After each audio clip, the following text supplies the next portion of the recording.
చాలా మంది వివాహాలు ఆలస్యమవుతాయి. చేసే వ్యాపారంలో నష్టాలు వస్తాయి. చేసే ఉద్యోగం అనూహ్యంగా కోల్పోతారు. ఏదైనా పెట్టుబడులు పెడితే, ఏదైనా ల్యాండ్ సేల్‌కి పెట్టినా, ఏదైనా ఫ్లాట్ కొనుక్కోవాలన్నా, ఏదైనా ఇల్లులో స్థల మార్పిడి చేసినా కూడా వాళ్ళ జీవితంలో అనూహ్యంగా ఆర్థికపరమైనటువంటి సమస్యలు ఏర్పడతాయి. మానసికంగా ఇంట్లో ఎవరికో ఒకరికి తరచుగా ఆరోగ్యపరమైనటువంటి ఇబ్బందులు, యాక్సిడెంట్స్ పాలవ్వడం, ఎవరికో ఒకరికి దగ్గరి వాళ్ళకి అనూహ్యంగా ప్రమాదాలు సంభవించడం ఇవన్నీ జరుగుతాయి.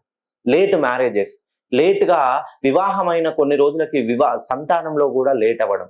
భార్యాభర్తలు పెళ్లైన కొన్ని రోజులకే విడిపోవడం.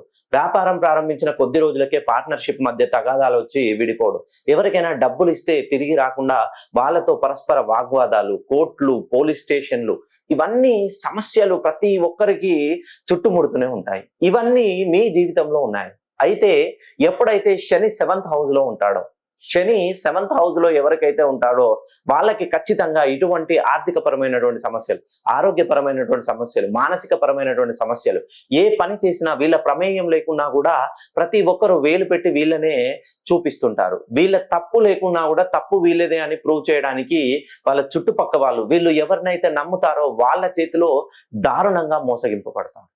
అయితే మీరు చాలా మంది అనుకుంటారు, మేము ఈ హోమం జరిపించాం, ఈ యాగం జరిపించాం. మొదలుగా మీ బర్త్ చార్ట్ క్షుణ్ణంగా పరిశీలించండి. ఏ గ్రహం మూవ్‌మెంట్, గ్రహాల ట్రాన్సిట్ ఎలా ఉంది?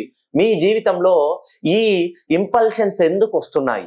ఈ అనూహ్యంగా ఈ ట్రాన్సిట్స్ ఎందుకు వస్తున్నాయి? ఒక్కసారి మీ డేట్ ఆఫ్ బర్త్‌ని, మీ పేరుని నాకు పంపివ్వండి. నేనిచ్చిన కరెక్షన్‌లో ఏ చిన్న మార్పు గాని, ఏ చిన్న దోషం గాని ఉన్నట్లు మీరు ఏ ప్రపంచంలో ఉన్నటువంటి టాప్ మోస్ట్ న్యూమరాలజిస్ట్‌లో ఏ న్యూమరాలజిస్ట్ దగ్గరికైనా తీసుకెళ్ళండి. వాళ్ళతో నేనిచ్చిన నేమ్‌లో కరెక్షన్‌లో ఏ చిన్న మార్పు చూపించినా నేను దేనికైనా సిద్ధం.